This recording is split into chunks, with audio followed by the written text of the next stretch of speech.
तर नमस्कार मित्रांनो, स्वागत आहे तुमचं हवामान अपडेट्स या यूट्यूब चॅनलवरती। मित्रांनो, आपल्याला काल राज्यामध्ये विविध जिल्ह्यांमध्ये आपल्याला हलका मध्यम स्वरूपाचा पाऊस पाहायला मिळाला।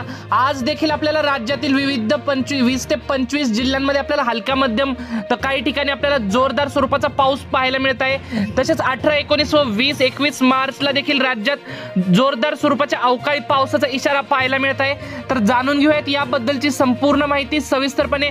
तत्पूर्वी तुम्हाला विनंती आहे, तुम्ही व्हिडिओ पाहताय परंतु आपल्या चॅनलला काय सबस्क्राइब करत नाही, त्यामुळे आता चॅनलला सबस्क्राइब करून घ्या व व्हिडिओला देखील एक लाईक नक्कीच करून घ्या।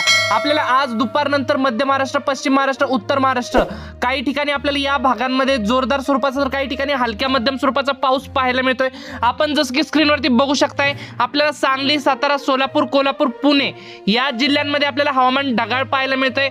तर काही ठिकाणी मध्यम ते जोरदार स्वरूपाचा पाऊस देखील पाहायला मिळतोय। सासवड, लोणंद, वाई, फलटण तसेच सातारा, करड, पाटण या भागांमध्ये देखील आपल्याला मध्यम ते जोरदार पाऊस आपल्याला पाहायला मिळू शकतो। तसेच बारामती व आसपासच्या परिसरामध्ये देखील हलका मध्यम स्वरूपाचा पाऊस पाहायला मिळणार आहे। तर मराठवाड्यामध्ये या ठिकाणी आपल्याला धाराशिव, बीड, लातूर, छत्रपती संभाजीनगर, नांदेड, परभणी, हिंगोली, जालना या संपूर्ण मराठवाड्यातील 8ही जिल्ह्यांमध्ये आपल्याला दुपारनंतर ढगाळ वातावरण पाहायला मिळत आहे। काही ठिकाणी आपल्याला हलका पाऊस देखील पाहायला मिळू शकतो। जिंतूर, परभणी या भागांमध्ये सुद्धा आपल्याला हलका पाऊस पाहायला मिळू शकतो। तसेच परळी, लातूर या भागांमध्ये सुद्धा आपल्याला हलका ते जोरदार पाऊस आपल्याला काही ठिकाणी पाहायला मिळू शकतो। मराठवाड्याचा एकंदरीत जर विचार केला तर मराठवाड्यामध्ये काही भागांमध्ये जोरदार तर काही ठिकाणी हलक्या स्वरूपाचा पाऊस आपल्याला पाहायला मिळू शकतो। विदर्भामध्ये या ठिकाणी आपल्याला अमरावती, यवतमाळ, वाशिम तसेच नागपूर, चंद्रपूर, गडचिरोली, भंडारा, गोंदिया या जिल्ह्यांमध्ये आपल्याला मध्यम ते हलक्या स्वरूपाचा पाऊस आपल्याला पाहायला मिळू शकतो रात्री दरम्यान। आपण जसं की स्क्रीनवरती बघू शकता, या ठिकाणी मित्रांनो आपल्याला आर्वी या भागांमध्ये आपल्याला मध्यम ते हलक्या स्वरूपाचा पाऊस पाहायला मिळतोय।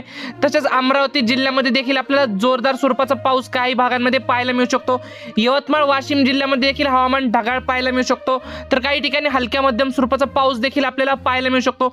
एकंदरीत जर मित्रांनो आपल्याला संपूर्ण राज्याचा विचार केला, आपल्याला मराठवाड्यात, विदर्भात आपल्याला हवामान ढगाळ पाहायला मिळते।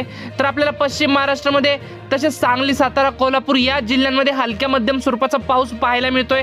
कोकणपट्टीमध्ये देखील आपल्याला काही भागांमध्ये जोरदार स्वरूपाचा पाऊस तसेच उन्हाची तीव्र उष्णतेची लाट आपल्याला पाहायला मिळत आहे। मित्रांनो, आपल्याला बंगालच्या उपसागरामध्ये तसेच आपल्याला एक चक्रीवादळ तयार झालेलं पाहायला मिळत आहे। या चक्रीवादळाच्या परिणामामुळे आपल्याला राज्यात सध्या देखील आपल्याला पावसाला सुरुवात होताना पाहायला मिळत आहे काही भागांमध्ये। तसेच आपल्याला 21, 22, 23, 24 मार्च दरम्यान देखील आपल्याला राज्यामध्ये जोरदार स्वरूपाचा मुसळधार पाऊस आपल्याला पाहायला मिळतोय। तर मित्रांनो, ही होती हवामानाबद्दल छोटीशी माहिती आवडल्यास आपल्या चॅनलला सबस्क्राइब नक्की करा। धन्यवाद। तर भेटूयात पुढच्या व्हिडिओमध्ये।